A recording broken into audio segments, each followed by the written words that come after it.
Along the shallow coastal waters of South Caicos, life thrives in remarkable abundance. The mangrove forests, with their elevated roots, provide sheltered waterways where countless young fish find refuge. But among the shimmering schools of small bony fish, another creature patrols these waters, one far more formidable: the lemon shark.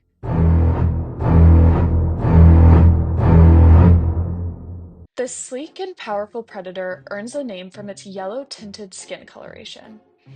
As juveniles, they rely on mangrove ecosystems to find food and protection from larger hunters who cannot access the shallow flats. Once they mature, they move into deeper waters around the reef to join the adults. Some adults later return to the shallow nurseries to reproduce and give birth to the next generation, where the cycle begins again. Currently, mangrove ecosystems are reporting global decline, putting coastal habitats that juvenile lemon sharks rely on at risk.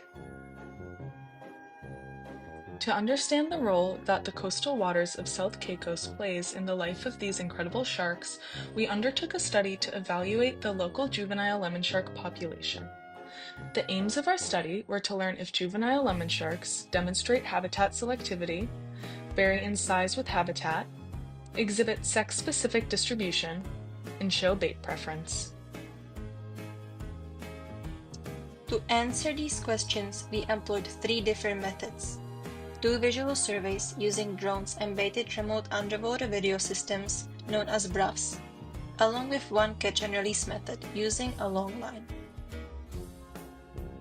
The BRUFs were deployed with a baited bag filled with either fish, queen conch, or lobster. The drone was flown on a preset path around each study area. Drone and BRUFs video footage helped us estimate lemon shark abundance in the area as well as understand their habitat. The long line method deployed 20 baited hooks, alternating between fish and queen conch. When we caught a specimen, we measured it, tagged it with a passive integrated transponder or a PIT tag, and gave it a barb tag for easy visual identification of the individual.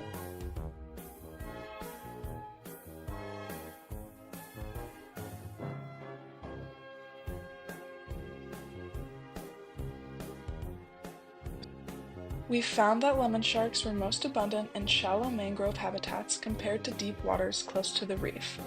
Most of the sharks we captured were around 1 meter long. Adults begin to mature around 2 meters and can grow to be over 3 meters long. The smallest shark we captured was a newborn.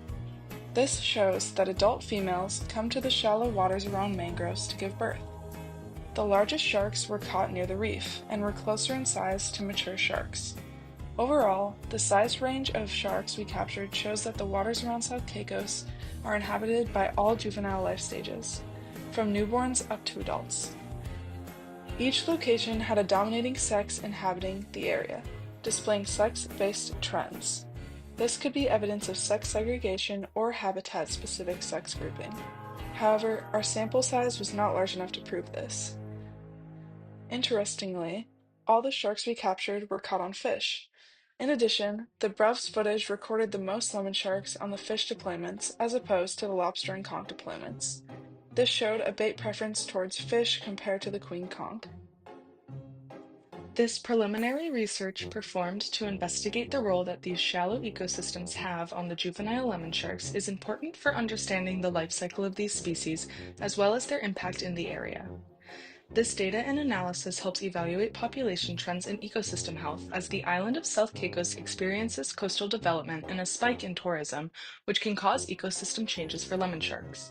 The continuous study of these organisms and their habitats will help understand the effects that this development has on the species, as well as show why lemon sharks and their habitats need protection.